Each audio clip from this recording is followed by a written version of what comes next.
आप सभी रीट एस्पिरेंट्स का यूट्यूब चैनल में स्वागत है। तो आज मैं डाउट्स पर एक वीडियो लेकर के आया हूँ जिसमें आप सभी के डाउट्स मैंने शामिल करने की कोशिश की है। जो सभी के कॉमन डाउट थे वो मैंने आज लिए हैं। तो ये वीडियो सभी के लिए लाभदायक सिद्ध होगा, तो आप सभी अंत तक जरूर देखें। ठीक है। सबसे पहला डाउट है कि जीआईएसटी क्या है, इसको पढ़े नहीं पढ़े, कौन पढ़े, इससे फायदा होगा नुकसान होगा क्या होगा। तो जीआईएसटी क्या है मैं आपको बता देता हूँ कि रीट मेंस एग्जाम के लिए रिवीजन के लिए एक सरल, संक्षिप्त और महत्वपूर्ण पाठ्य सामग्री है। और संक्षिप्त कैसे मैं आपको बताता हूँ। जैसे कि आपके पाठ्यक्रम में सबसे पहले है इतिहास है। पाठ्यक्रम में क्रम संख्या फर्स्ट, इसमें आपके एक तो इतिहास है और एक भूगोल है। क्रम संख्या फर्स्ट में इतिहास है, भूगोल है और कला संस्कृति। ये जो भाग है आपका, ये 100 नंबर का है। कितना है? 100 मार्क्स का है। ठीक है। इतिहास में मैं आपको बता देता हूं कि जीआईएसटी में कितने पेज हैं। कवर सहित 32 पेज है, लेकिन उसमें जो सामग्री दी हुई है वो 30 पेज में दी हुई है, 2 कवर पेज है। ठीक है। इस तरह से भूगोल में आपके जो पेज है जीआईएसटी में वो कितने हैं? 40 है। और कला संस्कृति में कितने हैं? 30 है। तो ये कितने पेज हुए? 100 पेज हुए। कितने? 100 पेज का जो मटेरियल है जीआईएसटी में। और कितने मार्क्स के सवाल आएंगे यहाँ से? 100 मार्क्स के। तो 100 पेज है और 100 मार्क्स के सवाल आएंगे। देख लो कितने इंपॉर्टेंट है। मतलब मुझे नहीं लगता कि इस जीआईएसटी से कोई प्रश्न बाहर जाएगा। ठीक है।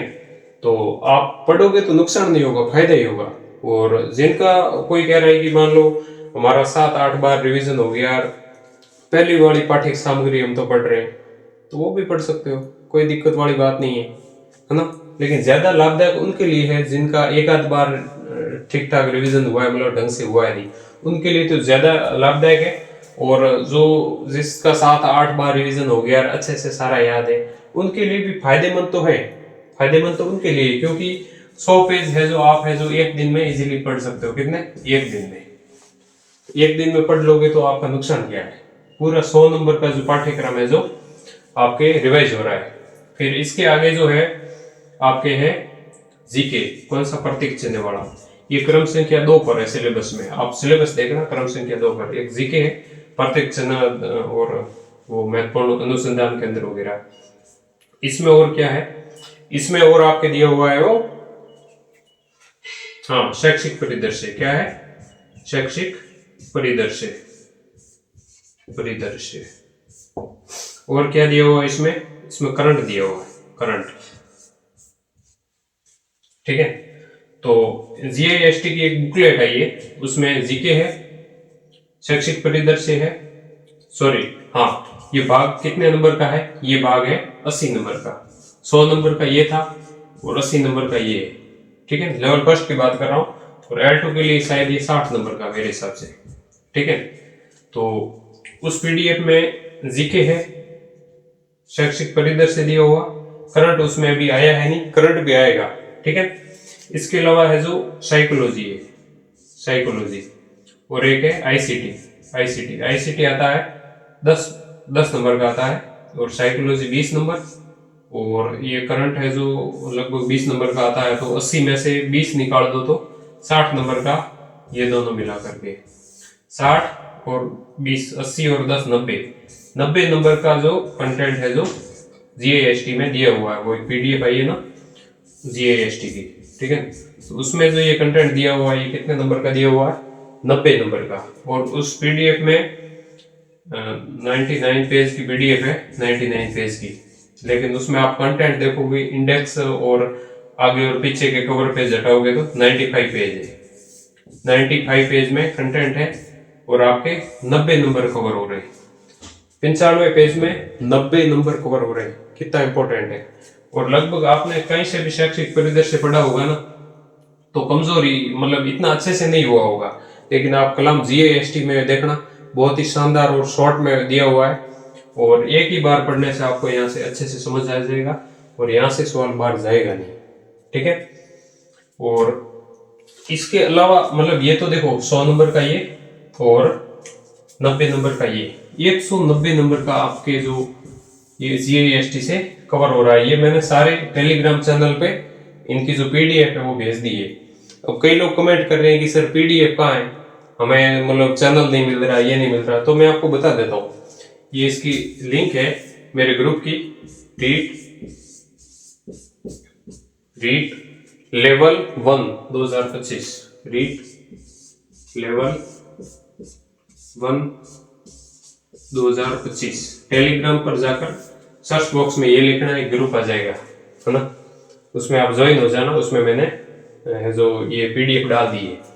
तो फिर आपको ये पीडीएफ ये ग्रुप नहीं मिले तो आप टेलीग्राम पे सर्च करना @चौधरी CHOUDHARY चौधरी प्रहलाद PRAHLAD बिना स्पेस के। ठीक है। तो आपको है जो मेरी आईडी मिल जाएगी। आप GIST लिख करके मेरे को मैसेज कर देना, मैं आपको है जो ये चारों पीडीएफ भेज दूंगा। ठीक है। इसके अलावा जो बाकी का जो बचा हुआ है वो भी आपके है जो मैं बता देता हूँ, GIST की वो भी आएगी। उसमें वो नहीं आए तो भी उसमें इतनी कोई दिक्कत है नहीं, क्योंकि उसमें जो है सब्जेक्ट बचे हैं और शिक्षण विधियां बची है। ठीक है। सब्जेक्ट और शिक्षण विधियों के अलावा करंट बचा है। ठीक है। आएगा, सभी का आएगा ये GIST। देखो करंट का आ जाएगा, मैं आपको भेज दूंगा। ठीक है। और इसके अलावा लेवल फर्स्ट की बात करें तो शिक्षण विधियों के लिए आप PYQ पढ़ लो। सॉरी, मैं PYQ की बाद में बात करूंगा, GIST की बात कर रहा हूँ। करंट की जो ये GIST आएगी आपको मैं भेज दूंगा। इसके अलावा जो सब्जेक्ट बचे हैं 500। ठीक है। इसके अलावा पेडागोजी यानी कि टीचिंग मेथड, ठीक है, ये बचे मोटे मोटे। सब्जेक्ट आएगा 50 नंबर का, टीचिंग मेथड 40 नंबर के, और करंट लगभग 20 नंबर के। अपनी 190 नंबर की बात हो रखी है पहले GIST में। और एक बात और बता देता हूँ आपको, पिछली बार कट ऑफ कितनी गई थी पता है? पिछली बार कट ऑफ OBC की बता देता हूँ 187, जनरल की बता देता हूँ 195। ठीक है। EWS की 181 और MBC की 185, SC की 173 और SC की शायद 155 के आसपास गई, इसका मेरे को कंफर्म याद नहीं है। तो ये कट ऑफ गई थी, वेटिंग में इससे भी डाउन हुई थी। ठीक है। और मैंने जो आपको जो मटेरियल भेजा है GIST का, कितना है वो 190 नंबर का, 195 पेज का भेजा है। 190 नंबर है जो उससे कवर हो रहे, देख लो। और कट ऑफ कितनी गई थी वो भी देख लो। ठीक है। इसके अलावा जो मैं आपको बात कर रहा था करंट की, तो ये जो है जो GIST आएगी मैं आपको भेज दूंगा। सब्जेक्ट में देखो हिंदी है, तो हिंदी के लिए GIST का इंतजार मत करना, कोई जरूरत नहीं है GIST की। हिंदी में जो अपन पढ़ते हैं एग्जाम्पल वगैरह वो खुद में प्रैक्टिस ही है, और शॉर्ट ही है, हिंदी कोई इतनी विशेष है नहीं। और इंग्लिश आए तो कर लेना, सरल ही आती है, इतनी हार्ड आती है नहीं। मैथ आए तो कर लेना, नहीं तो स्किप कर देना। ठीक है। सब्जेक्ट 5-5 क्वेश्चन के आते हैं, स्किप कर दें तो कोई बहुत बड़ी बात नहीं है। साइंस की GIST पढ़ना, GIST आएगी। ठीक है। साइंस की पढ़ लेना और SS की पढ़ लेना, SST। ठीक है। ये GIST पढ़ लेना, और करंट की आएगी वो भी पढ़ लेना। ठीक है। ये सारी मोटी मोटी बातें होगी GIST के बारे में। ठीक है। अब अपन अपना दूसरा पॉइंट लेंगे, GIST पे बात हो गई। ठीक है। अब अपन दूसरा पॉइंट लेंगे क्वेश्चन पैटर्न, जो प्रश्नों का बदलता हुआ पैटर्न है RSSB का। सभी लोग इससे डरे हुए हैं कि सर कैसे प्रश्न आएंगे, क्या पता क्या RPSC के जैसा आ जाए, हमने तो वो ऊपर ऊपर से पढ़ रखा है। घबराने की जरूरत नहीं है, इसमें कोई विशेष बदलाव नहीं होगा। प्रश्न का पैटर्न चेंज हुआ है, लेवल चेंज नहीं हुआ कि भाई आपके 10वीं का लेवल आएगा वो ग्रेजुएशन का लेवल कर देंगे, ऐसा नहीं है। आएगा वही, बस पैटर्न चेंज कर देंगे। जैसे पहले आता था कि आमेर दुर्ग कहाँ है, आमेर दुर्ग कहाँ है, ठीक है।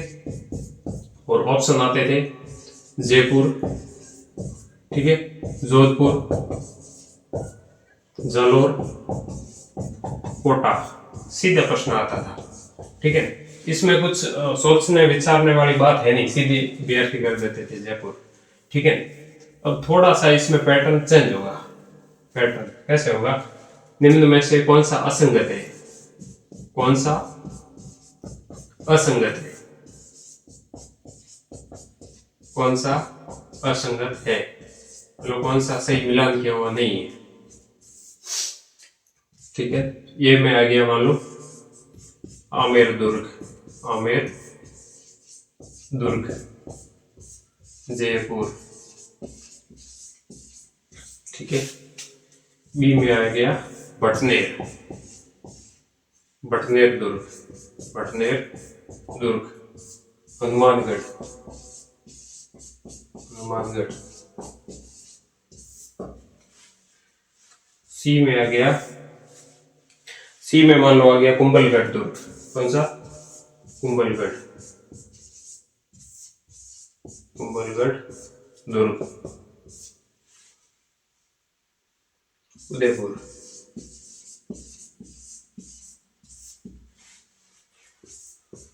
डी में आ गया सोनार का किला, सोनार दुर्ग, जैसलमेर, जैसलमेर। बस इसमें कौन सा असंगत है वो आपको पहचानना है, ठीक है।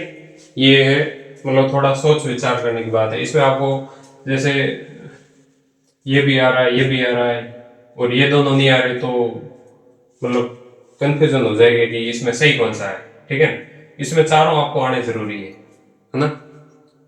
मान लो एक का पता चल गया, कुंभलगढ़ का दुर्ग है जो उदयपुर में नहीं है, ये राजसमंद में, तो भी काम चल जाएगा, ठीक है। लेकिन ये नहीं आएंगे तो भी आपको कंफ्यूजन रहेगा कि क्या पता ये सही है कि ये सही है, ठीक है। तो ये इजी है, कुछ कोई मतलब इतना डिफिकल्ट नहीं है, ठीक है।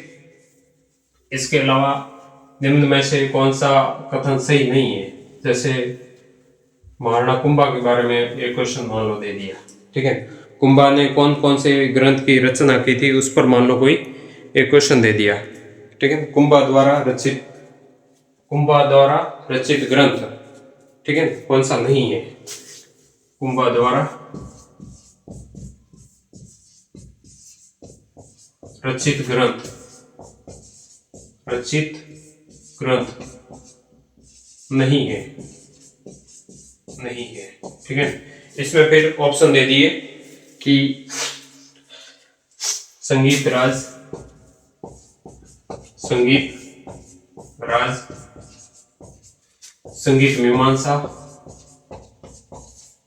संगीत मीमांसा, सूढ़ प्रबंध, सूढ़ प्रबंध, ये है गीतमाला या गीत मीमांसा, हाँ गीत मीमांसा। इसमें आपको यहाँ ध्यान रखना कुंभा द्वारा रचित ग्रंथ नहीं है, नहीं पे इसका मतलब कि कौन सा नहीं है, मतलब 3 है और 1 नहीं है, ठीक है। 3 कौन कौन से हैं, मान लो कि ये पढ़ा कि हाँ ये तो है, ठीक है, ये पढ़ा ये भी है, ठीक है, फिर ये पढ़ा ये नहीं है, ठीक है, फिर भी इसको पढ़ना है, संगीत मीमांसा के है, ठीक है। तो इस तरह मतलब थोड़े सोच विचार करने वाले है जो प्रश्न आ सकते हैं, आपको ऐसे प्रश्न देखने को मिलेंगे, ठीक है। सीधे सीधे प्रश्नों की संख्या जो कम हो जाएगी। टीचिंग मेथड और साइकोलॉजी तो पहले से ही मतलब मॉडरेट लेवल के, मॉडरेट क्या डिफिकल्ट लेवल के आ रहे हैं, तो वो उनका लेवल थोड़ा आपको कम देखने को मिल सकता है। जीके है जो जीके सरल आ रहा था, तो जीके का जो लेवल है ये इजी टू मॉडरेट ही रहेगा, हार्ड नहीं रहेगा, ओनली पैटर्न चेंज होगा, ठीक है। इस पर भी अपनी बात हो गई, ठीक है। अब पीवाईक्यू पर बात है। कई लोग बोल रहे हैं कि पीवाईक्यू पढ़े नहीं पढ़े, कौन सी बुक से पढ़े, ठीक है। तो मैं आपको हमेशा एक ही सुझाव देता हूँ, आप दिशा 2020 पढ़े, दिशा 2020, क्या होता है कि अपन बुक्स पढ़ रहे होते हैं ना, तो बुक्स को अपन है जो रीडिंग लगाते हैं, ठीक है, तो कई बार अपना ध्यान भटक जाता तो भी अपन को पता नहीं चलता, पूरा पेज पढ़ते हैं बाद में सोचते हैं कि क्या पढ़ा, तो याद ही नहीं आता है, ठीक है। लेकिन अपन प्रश्न पढ़ते हैं ना, तो मान लो कोई भी प्रश्न पढ़ा, ठीक है, इसके ऑप्शन पढ़े, ठीक है, तो इनमें अनुमान लगाना पड़ता है, मतलब रिकॉल करना पड़ता है कि कौन सा हो सकता है, तो इसमें माइंड है जो एक्टिव रहता है, माइंड अपना क्या रहता है, एक्टिव रहता है, ठीक है। और इसमें आपने जैसे दिशा 2020 से आप पढ़ रहे हो, तो इसके नीचे एक्सप्लेनेशन आती है, ठीक है, एक्सप्लेन किया होता है, और वो एक्सप्लेनेशन इसमें होती है, वो बोर्ड की बुक से होती है, किससे, बोर्ड की बुक से, और हिंदी ग्रंथ अकादमी की बुक से दी हुई। इसमें त्रुटि कम है, दिशा 2020 में त्रुटि कम है, ठीक है। और कोई मान लो कोई नया प्रश्न आपको इसमें दिख गया, तो भी आपको तुरंत याद आ जाता है कि हाँ ये जो प्रश्न है जो अपन ने बुक में नहीं पढ़ा, ये नया है, और याद भी हो जाता है। कोई बुक में पढ़ा हुआ प्रश्न आता तो भी अपन को याद आता है कि हाँ ये उस पेज में उस साइड लिखा हुआ है, ठीक है, ऐसे अपन को तुरंत रिकॉल हो जाता है, इससे मतलब एक्टिव माइंड एक्टिव रहता है, ठीक है, और साथ साथ में प्रैक्टिस भी होती है, तो आपको इसलिए ये है जो पढ़ना जरूरी है, ठीक है। और फिर कुछ अन्य बातें कर लेते हैं, पीवाईक्यू की बात हो गई है। टीचिंग मेथड्स के लिए मैंने आपको बताया था पीवाईक्यू, देखो जीके के लिए पीवाईक्यू की बुक आती है दिशा 2020, जीके के लिए कौन सी पढ़नी है, दिशा 2020, ठीक है। और शैक्षिक परिदृश्य के लिए मैंने एक बार बताई थी नाथ पब्लिकेशन, नाथ पब्लिकेशन, इसके लिए जीएसटी पढ़ रहे हो तो भी ठीक है, इतने हार्ड सवाल आते नहीं है इससे, ठीक है, फिर भी आप नाथ पब्लिकेशन पढ़ो तो ठीक है, नहीं तो जीएसटी भी पढ़ लेना, कोई दिक्कत नहीं है, शॉर्ट नोट्स है, ठीक है। इसके अलावा टीचिंग मेथड है, टीचिंग मेथड्स, इनकी पीवाईक्यू की बुक आती है धीर सिंह दवाई की, धीर सिंह दवाई, धीर सिंह दवाई सर है, अवनी पब्लिकेशन कौन सा है मेरे को नहीं पता, बट वो धीर सिंह दवाई सर की है, जो आप मार्केट में बोलना मिल जाएगी, ठीक है, बहुत ही अच्छी बुक है दिशा 2020 की तरह। कई लोग बोल रहे हैं दिशा 2020 की मतलब है जो शिक्षण विधियों की बुक लाए, तो दिशा 2020 की बुक है जो एक है वो सही नहीं है, मतलब क्योंकि कोई एक राइटर होता है वो हर विषय में परफेक्ट नहीं हो सकता, ठीक है, मेरे को मेरा इतिहास अच्छा है तो भूगोल कमजोर होगा, ठीक है, कोई न कोई कमियां होती है मतलब हर इंसान में, ठीक है। इसके बाद अपन कोई दूसरी बातें हैं जो अपन ले लेते हैं। हाँ, और ये एक बात और कहना चाहूंगा कि आपको लगे कि मैं अच्छा प्रयास कर रहा हूं, तो आप है जो YouTube चैनल को जरूर सब्सक्राइब करें, मैं आपके लिए ऐसे वीडियो लाता रहूंगा, और आपको लगता है कि मैं अच्छा प्रयास कर रहा हूं तो ये वीडियो आपके दोस्तों को भी शेयर करें, ताकि वो भी है जो इससे लाभान्वित हो सके। लास्ट टाइम है, अब आपको अच्छी तैयारी है तो घबराहट भी होगी, घबराहट भी होगी। देखो आपने जैसे पटवार के एग्जाम दिए होंगे, 4th ग्रेड के दिए होंगे, तो उसमें आपको बिल्कुल भी घबराहट नहीं हुई होगी, क्योंकि उसमें आपकी तैयारी नहीं थी। इसमें आपकी अच्छी तैयारी है तो घबराहट हो रही होगी, और ऐसे लग रहा होगा कि अपन ने तो कुछ पढ़ा ही नहीं है। आपने 2-3 बार 4 बार पढ़ लिया होगा तो भी ऐसे लगेगा कि 2 महीने और मिल जाए ना तो मतलब मैं अच्छी तैयारी कर लूँ। लेकिन ये सभी के साथ होता है, एक टॉप रैंक एक आने वाला होता है ना, उसके साथ भी ऐसा होता है, ठीक है। तो चैनल का भी मैंने बता दिया, और इन सभी टॉपिक्स पर डिस्कस हो गया है लगभग, ठीक है। और टेस्ट कोई इतने जरूरी नहीं है, लेकिन हर संडे एक टेस्ट जरूर दें, और कोई जो ऐप में मिलते हैं टेस्ट 10-20-40 रुपए के, उनसे आप थोड़ा बच के रहना, लोग लूटने पर लगे हुए हैं, क्योंकि आपको प्रैक्टिस करनी है तो सबसे बढ़िया पीवाईक्यू है, इससे बढ़िया कुछ नहीं है, ठीक है। लगभग सभी बात मैंने बता दी है।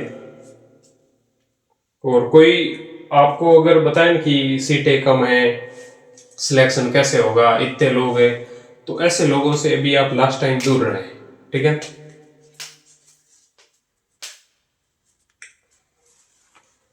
ठीक है, तो लगभग सारी बातें हो गई। मेरे वीडियो से आपको बाकी कुछ मिले नहीं मिले, लेकिन आप पॉजिटिव जरूर रहोगे, ये मैं दावा करता हूँ। ठीक है, आप में पॉजिटिविटी आएगी। तो 5, 10, 15 मिनट का वीडियो बनाता हूँ, आप देखते रहे, इससे आपका जरूर फायदा होगा। ठीक है, बस आज के लिए इतना ही, मिलेंगे नेक्स्ट वीडियो में। धन्यवाद।